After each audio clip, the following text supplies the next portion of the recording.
Welcome to the Deep Dive. Today, we're looking at something really different. Not just a language, but a whole blueprint for thought itself. Yeah, it's quite something. We're diving into this concept called the alpha and omega language. A proposal that claims to be, well, the final step in how humans communicate. It's an extraordinary set of sources, really. It's not just, a list of new words or symbols. It's this highly detailed linguistic idea. Stemming from simplifying Chinese characters, Hansi. Exactly. And with a goal that sounds, honestly, almost mythical. Right.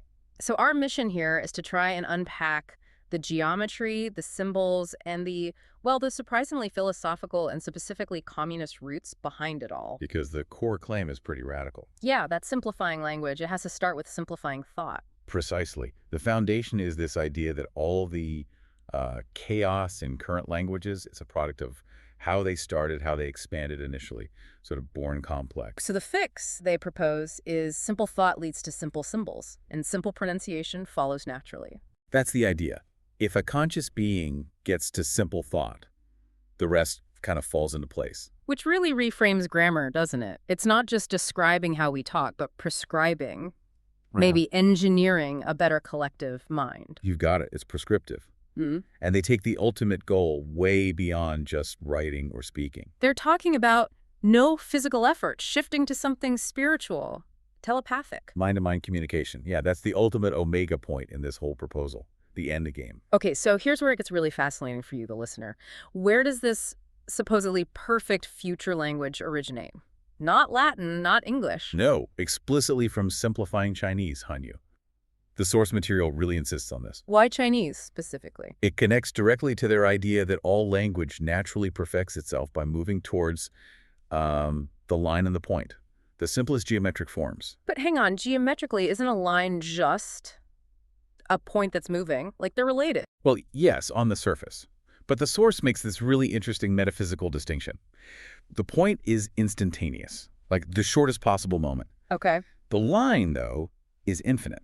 So the point shortens time, the line gives it shape, and this apparently causes a shift in philosophical thought across vast space-time. Expanding the point into a line changes the philosophy behind it. That's the claim. It's pretty abstract, I know. So this whole system, the alpha and omega language, Shi Yu Zhang, is trying to capture everything from that first instant, the alpha, to the infinite complexity, the omega, like the structure of the universe in language form. That's a great way to put it. It's meant to be the end of current languages and the start of a universal one. So structurally, how does that even work? How do you capture infinity? Well, it's composed of 24 main symbols, which they call material, but then it also needs infinite symbols or ciphers to express the infinite. Okay, material symbols for finite things. Mm-hmm. What makes the ciphers different? Infinite how? They're infinite in their temporal expression. They handle elements of thought, which the philosophy says is both material from the body and spiritual from the mind. Right. And since body and mind are relative in, every single unit of time, the ciphers have to capture that constant change across space-time. Wow. Okay, let's maybe take a step back for a second and anchor this, because the source material throws in a huge curveball, the political angle. It explicitly states this language stems from communism on Earth. It does, yeah. It's quite direct about it. The language is built around this philosophical driver that needs are shared by all Shukyu Naizong Ren Suogongyu. Needs are shared by all. It basically assumes a collective existence is primary and individualism is, secondary to what the group needs. So this isn't just some side note. It's baked into the design, affecting the symbols themselves. Absolutely. It's a core design constraint. It dictates the actual geometry. So like we said, prescriptive. It's mandating a political reality through its very structure. Let's look at some symbols that actually encode this then, starting with the big one, the Trinity. Right. The Trinity symbol, San Yi, super important. It uses just 3 simple strokes, a backslash, a horizontal line, and an equal sign. For past, present, and future. Exactly. Past, present, future. That seems incredibly simple for the pinnacle of human knowledge. Yeah. Why those specific shapes? Couldn't any 3 work? Apparently not, according to the source. This specific geometry is said to represent the 3 magnetic lines of the birth of matter and spirit. Okay. Magnetic line. Yeah, it's an assertion that our existence is physically determined by this flow, We're a product of the past, we feel it in the present instant, and we're transformed by the future. And it's wilder, right? Didn't the source say it also represents our galaxy? It does. It says this trinity represents the specific galaxy Earth belongs to. So it's time, physics, galactic coordinates, all packed into 3 lines. That's ambitious. Okay, so beyond time, if the language is engineering this collective morality based on shared needs, we need to look at the symbols that force ethical thinking. Right. We have to look at the symbols that manage that tension between, say, balance and chaos. Okay, let's start with balance. That's DELA. DELA, yes. Yeah. It stands for geometric formation, measurement, calculation. It signifies balance, justice, equilibrium. And crucially, it's about weighing reason against the opposite pull of feeling. It's like the linguistic guardian of rational stability. And every hero needs a villain, or at least a counterpoint. So diff. Diff, the direct opposite, inequality, disharmony, moving away from the center. Its purpose, the source says, is inherently to destroy harmony. It represents doubt in feelings. Wow, that sounds dark, but necessary. It seems so. The language includes it because, well, you can't really define balance without acknowledging imbalance, right? Deviation, imperfection.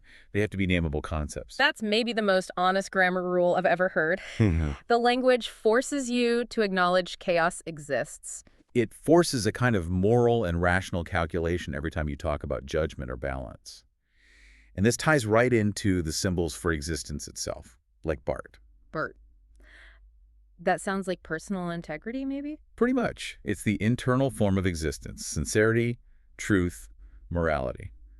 It's the manifestation of free will. Okay. And it's explicitly described as being born to seek truth, implying the external world, maybe heavy on the diff side, doesn't always prioritize it.